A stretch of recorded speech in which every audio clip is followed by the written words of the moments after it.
এই যে সিমরিন লুবাবা একটা মেয়ে আছে না, এই মেয়েটা বিবাহ করছে, বিয়ে করা ভালো, বিয়ে করে সোশ্যাল মিডিয়াতে লিখেছেন আল্লাহ আমাকে দ্বীনের পথে চলার জন্য একটা সুন্দর সঙ্গী দিয়েছেন। মেয়েটা আলহামদুলিল্লাহ খুবই খুশি এবং তার স্বামীকে নিয়ে ওমরা করতে গেছে, বাইতুল্লাহ গিয়েছেন। এই মেয়েটা একসময় মডেল ছিল, ছোটখাটো অভিনয় করত। তো সেই মেয়েটা দ্বীনের পথে চলতেছে, ভালো হয়ে গেছে। আমার দেশের এক শ্রেণীর মা বোন আছে যাদের বয়স অনেক হয়ে গেছে, 35-40 হয়ে গেছে, কিন্তু ভাগ্যে একটা স্বামী জোটে নাই। কথা কন, কিছু আছে না? এই সমস্ত নারীরা তখন ফেসবুকে লিখে দিছে যে শিশু, উনি নাকি একেবারে শিশুকালে, এখনো বয়স হয়নি, এই 16 বছরের মেয়ে নাকি শিশু। এই মেয়েটার বিবাহ হয়েছে, একে আইনের আওতায় নিয়ে আসা উচিত, স্বামী সহ এর বাপ মা সহ। জোরে কন নাউজুবিল্লাহ, একটু জোরে কন নাউজুবিল্লাহ। এদেশে বাল্য বিবাহ ঠেকানোর জন্য পুলিশ পাওয়া যায়, কিন্তু শিশু ধর্ষণ এগুলো নিয়ে কথা নাই। কথা বলেন না কেন? ছোট ছোট বাচ্চারা এখানে সেখানে প্রেমের নামে ছোট ছোট তরুণ যুবক যুবতীগুলো পার্কে যা ঘোরাঘুরি করতেছে, হ্যাঁ, সেখানে বাধা নাই। হোটেলে গেলে, পার্কে গেলে বাধা নাই। আর 16 বছরে বিয়ে করলেই এটা কি বাল্য বিবাহ। ইসলামী করার জায়গা পান না আপনারা, না? এ কথা কন নাকি আপনারা? ওই মেয়ে বিয়ে করছে, আপনার সমস্যা কোথায়? বিয়ে করা ভালো কাজ, স্বামী পেয়ে অভিনয়ের জগৎ ছেড়ে ভালো হয়ে যাচ্ছেন, আলহামদুলিল্লাহ। তওবা করে একটা মানুষ যদি ভালো হয় আল্লাহ তারে মাফ করে দিবে। কথা বলে ঠিক কিনা? এই লুবাবা এই মেয়েটা বিবাহ করেছেন, এটা নিয়ে সারা দেশে সমালোচনা। তো যারা সমালোচনা করতেছে ওরা করবে, কারণ ভাগ্যে একটা স্বামী জোটে নাই। কথা বোঝেন নাই? আমার ভাইয়েরা যারা সমালোচনা করে করুক, আমি যে কথা বলতে চাচ্ছিলাম, এইবার সবাই ডেকে বলে বাবা তুমি বিয়ে যদি করতে চাও, মেয়েটাকে পছন্দ হয়েছে? বলে হ্যাঁ পছন্দ হয়েছে। বলে এই মেয়ের একটা গোপন সমস্যা আছে, এর আগে ওই মেয়েটার 10 বার বিবাহ হয়েছিল, প্রত্যেকটা স্বামী বাসর ঘরে মারা গেছে, একটা স্বামীও বাসর ঘর থেকে জীবিত বের হয় নাই। তোমার সিরিয়াল 11 নাম্বার। এখন তুমি বলো বিয়ে করতে রাজি আছো না নাই? লোকমানে হাকিমের সন্তান মেয়েটাকে দেখে মনে ধইরা গেছে, এত সুন্দর একটা মেয়ে দেখলাম, তার এত বড় একটা সমস্যা যখন জানতে পারলেন, তারপরে মনের মধ্যে ইচ্ছা মেয়েটাকে বিবাহ করব। হাকিমের সন্তান মেয়েটাকে বিবাহ করতে চায়। এর আগে 10 বার বিয়ে হয়েছে, প্রত্যেকটা স্বামী বাসর ঘরে মারা গেছে। পুরো ঘটনাটা আমি বলতে চাই, আপনারা কি শুনতে রাজি আছেন? কারা কারা শুনতে রাজি? 2 হাত তুলে আল্লাহকে দেখান, লিল্লাহে তাকবীর। আরেকটু জোরে বলুন আল্লাহু আকবার। আমি যে কথা বলতে চাচ্ছিলাম মনে রাখবেন, ঘটনা ভুলে গেলে হবে? আমার দিকে তাকান। আমার আল্লাহ রাব্বুল আলামিন বলেন, লোকমানে হাকিম তার সন্তানদেরকে ডেকে বলেন, ইয়া বুনাইয়া লা তুশরিক বিল্লাহ।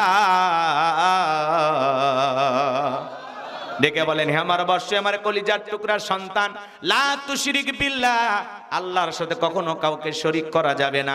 ইন্না শিরিকা লা যুলমুন আযীম, এই শিরিক হলো সবচাইতে বড় জুলুম, সবচাইতে বড় পাপ। সব পাপের বড় পাপ নাম হলো শিরিক। বড় শিরিকগুলোকে শিরিক আকবর বলা হয়, ছোট শিরিকগুলোকে শিরিক আসগর বলা হয়। অনেক শিরিক আছে প্রচলিত বাজান, আমার কথা এদিকে খেয়াল করে শুনবেন। বলেন তো বাজান, মাজারে সিজদা দেওয়া কি শিরিক? একটু কথা বলা লাগবে। অনেক শিরিক আছে, বলতে গেলে সারা রাত পড়ে যায়, বোঝেন না? শেষ হয়ে যাবে রাত, কিন্তু আলোচনা শেষ হবে না। আমার দিকে তাকান, চটপট একটু উত্তর দেবেন। মাজারে সিজদা দেওয়া কি? নেতার পায়ে সিজদা দেওয়া কি? পীরের পায়ে সিজদা দেওয়া কি? আল্লাহ ছাড়া এই মাথা পৃথিবীর আর কারো কাছে নত করা যাবে না। ইয়্যাকা না'বুদু ওয়া ইয়্যাকা নাস্তাঈন, আমরা তোমার ইবাদত করি, তোমার গোলামি করি, সাহায্য তোমার কাছে চাই। এজন্য মাথা নত করে কোনো মাজারে কোনো কিছু চাওয়া যাবে না, কোনো পীরের পায়ে মাথা নত করে কোনো কিছু চাওয়া যাবে না। চাইতে যদি হয়, চাইতে হবে কার কাছে? আল্লাহর কাছে চাইতে হবে। হে যুবক, এই শোনো, আমি পানিতে ফু দিলাম, কাজ হইতেও পারে না হইতে পারে, কিন্তু তোমার মা বাবা যদি ফু দেয়, 50 জন আলেম ফু দিয়ে কাজ না হবে, তোমার পিতা মাতা ফু দিলে তার চাইতে বেশি কাজ হবে। প্রত্যেকটা সন্তানের সবচাইতে বড় পীর হলো তার মা বাবা। কথা বলেন ঠিক কিনা? নিজের মা বাবার খবর নাই না, পীর সাহেবের দরবারে গরু নিয়ে দৌড়ায়। কথা বলেন, নিজের মা বাবার খবর নেয় না। কষ্ট হচ্ছে ভাই? পিতা মাতার সাথে বেয়াদবি করবেন না। যুবক, আজকে যদি তুমি তোমার মা বাবাকে কষ্ট দাও, মনে রাখবা তুমি একদিন বাবা মা হইবা, তোমার সন্তানও তোমাকে ওই পরিমাণে কষ্ট ফেরত দেবে। কথা বলে ঠিক কিনা? এক শিক্ষিত লোকের গল্প পড়েছিলাম, বাড়িতে অনেক ভিআইপি খাবার, তেহেরি নিহেরি, বিরিয়ানি, রোস্ট, গরুর ভুনা, সেই দামি দামি খাবার, বন্ধু বান্ধব খায়া চলে গেছে, ভাঙ্গা প্লেটে কিছু একটু খাবার দিয়ে ছোট্ট ছেলেকে বলতেছে, যাও তোমার দাদু ভাইকে দিয়ে আসো। এখনকার বাচ্চারা তো কম্পিউটার, জন্ম নিয়ে নাসা বিজ্ঞানী ফেল। বলতেছে, আব্বা আমরা তো ভালো খাইলাম, আর দাদুর জন্য একটু খাবার, কারণ কি? বলে তোর দাদুর বয়স হয়ে গেছে, এই খাবারে চলবে, যা। ছোট্ট ছেলেটা বলতেছে, আব্বু তাহলে আমি প্লেটটা যত্ন করে রাখবো, দাদুর মতো যখন আপনার বয়স হবে এই প্লেটে করে আমি আপনাকে খাইতে দেব। শিক্ষিত মানুষ, বিবেকের দরজা খুলে গেছে, ভাঙ্গা প্লেটের খাবার ফেলে দিয়া সন্তানকে বুকের মধ্যে জড়ায় নিয়ে বলে, বাবা কলেজ বিশ্ববিদ্যালয় যা শিখতে পারি নাই, আজকে তোর কাছ থেকে সেই শিক্ষা নিলাম। এই কথা বলে বাবাকে নিচে রুমে ফেলায় রাখছিল, স্টোর রুমে ফেলায় রাখছিল, সেখান থেকে বাবাকে আবার 3 তলায় নিয়ে গেল। বাবারে গোসল করায় দিয়ে নতুন জামা পরায় দিল, বাবার শরীরে তেল মালিশ করে দিতেছে, আদর মহাব্বত করতে লাগলো। স্ত্রী এসে বলে, কি ব্যাপার, এই বুইরা মানুষটারে আবার ওপরে তুললেন, কারণটা কি? তখন ডেকে বলে, শোনো, আজ থেকে আমার বাবাকে সম্মান দিয়ে কথা বলবা, আমি যা খাবো আমার বাবাও তাই খাইবে, আমরা যা পরবো বাবা তাই পরবে, আজ থেকে আমার বাবার মনে কষ্ট দেওয়া যাবে না, যদি করো বাবার সাথে বাড়াবাড়ি 1 2 3 পাঠায় দেব তোরে বাপের বাড়ি। আপনার স্ত্রী আপনার পিতা মাতার সাথে খারাপ আচরণ করবে, কারণ আছে, কারণ দোষটা হলো আপনার ভিতরে। যেদিন বিয়ে করছেন বাসর ঘরে বিড়াল মারা লাগবে। কথা কয় না, আপনারা কি বাড়ি থেকে নিয়ত করছেন? বাড়ি থেকে আপনারা কোনো কারণে স্ত্রীকে বলছেন যে বিবি মাহফিলে যাচ্ছি ঠিকই, আমি কথা বলবো না, টেনশন নাই, হুজুর যতই চিল্লাক আমি চিল্লাবো না। বাড়ি এলে বলে, হয় এমনি তুমি দুর্বল, ওটি চিল্লানোর দরকার নেই। কি বলছেন? এরকম কি নিয়ত করে আসছেন? তাহলে বলেন তো, পিতা মাতার সাথে ভালো আচরণ করা দরকার আছে না? না, মা বাবার মানে কষ্ট দেওয়া যায়। পিতা মাতার ঋণ আমরা কখনো শোধ করতে পারবো? হে যুবক,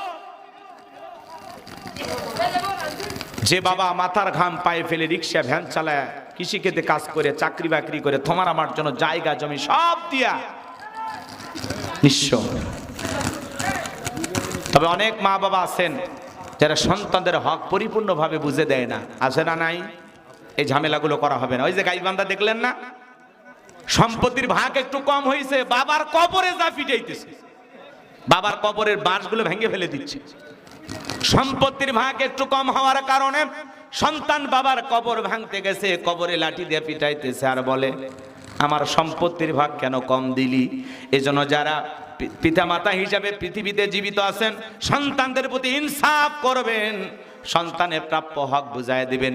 ছেলে যতটুকু পাবে ততটুকু দিবেন, মেয়ে যতটুকু পাবে ততটুকু দিবেন। এক ছেলেকে বেশি দিবেন, আর এক ছেলেকে কম দেবেন, মেয়েকে বেশি দেবেন, ছেলেকে কম দেবেন, আবার ছেলেকে বেশি দিবেন, মেয়েকে কম দেবেন, এরকম করা যাবে না। সন্তানের প্রাপ্য হক সন্তানকে বুঝে দেওয়ার প্রত্যেকটা পিতামাতার দায়িত্ব আছে না? না, সন্তানের হক নষ্ট কইরা ছেলেরে বেশি দেয়, মেয়েরে কম দেয়, আবার বলে মা এবার হজে যাচ্ছি দোয়া কর। কি ফরফর ফরফর, এতক্ষণ তো ভালোই ছিল দুলে ভাই, কি দোয়া করবো নাকি আপনারা? আমার কথা কিছুক্ষণ শুনবেন? তাহলে বলেন, সন্তান হিসাবে এদিক প্রত্যেকটা পিতামাতার দায়িত্ব সন্তানের হক সঠিকভাবে বুঝাইয়া দেওয়া, আর সন্তান হিসাবে আপনার দায়িত্ব পিতামাতার সাথে ভালো আচরণ করা। অকুল্লাহুমা কওলান কারীমা, পিতামাতার সাথে সম্মানসূচক আচরণ করো, নম্র ভদ্র বিনয়ী হয়ে কথা বলো। একটা মা সন্তানকে জন্ম দিতে কত কষ্ট করে সে কথা আল্লাহ বলতেছেন। وَوَصَّيْنَا الْإِنسَانَ بِوَالِدَيْهِ حَمَلَتْهُ أُمُّهُ وَهْنًا عَلَى وَهْنٍ وَفِصَالُهُ فِي عَامَيْنِ أَنِ اشْكُرْ لِي وَلِوَالِدَيْكَ إِلَيَّ الْمَصِيرُ। আল্লাহ বলেন, আমি তো তোমাদেরকে নির্দেশ দিয়েছি তোমরা যেন মাতা পিতার সাথে সদাচরণ করো, উত্তম ব্যবহার করো, কারণ তোমার মা কষ্টের পর কষ্ট সহ্য করে তোমাকে গর্ভ ধারণ করেছে, 2-2.5 বছর বুকের দুধ পান করাইছে। একটা মা সন্তানের জন্য কত কষ্ট করে। আহারে, সন্তান যখন মায়ের পেটে আসে 3-4 মাস খাইতে পারে না, আমার বমি বমি ভাব হয়। আস্তে আস্তে সন্তান যখন বড় হয়, বর্তমান পৃথিবীর ডাক্তার গবেষণা করে বলতেছে, আপনি আমি মায়ের গর্ভে ছিলাম ওই জায়গাটা মাত্র 10 ইঞ্চি। 6 মাস যখন অতিবাহিত হয়ে যায়, পুরো 10 ইঞ্চি জায়গাটা কভার হয়ে যায়। 7 মাস 1 দিন থেকে আল্লাহ রাব্বুল আলামিন তখন সন্তানের 2টা পা আমার কলিজার সাথে লাগায়া দেয়। সন্তান ডেলিভারি হওয়ার আগ পর্যন্ত যতটুকু লম্বা হয় 4 ইঞ্চি 5 ইঞ্চি, ওই 4-5 ইঞ্চি সন্তান তার মায়ের কলিজাটা পা দিয়ে উঁচু করে তুলে ধরে থাকে। যে সন্তান মায়ের গর্ভে সবচাইতে কম নাড়াচাড়া করে, ওই সন্তানটা মায়ের গর্ভে থাকা অবস্থায় মাকে 4,500 বার লাথি মারে। যেদিন প্রসবের ব্যথা ওঠে, কি যে কষ্ট, কি যে যাতনা, দুনিয়ার মা ছাড়া কেউ বুঝবে না। প্রসবের যাতনায় মা দাঁত মুখ কামড়ায়, চোখের পানি ছেড়ে দিয়া কাঁদে। নবীর এক সাহাবী মাকে কাঁধে করে নিয়ে খানায় কাবা তওয়াফ করতেছে। আমার নবী বলে, সাহাবী বড় ভালো কাজ করতেছো, মায়ের সেবা করার কিসমত আমার ভাগ্যে হয় নাই।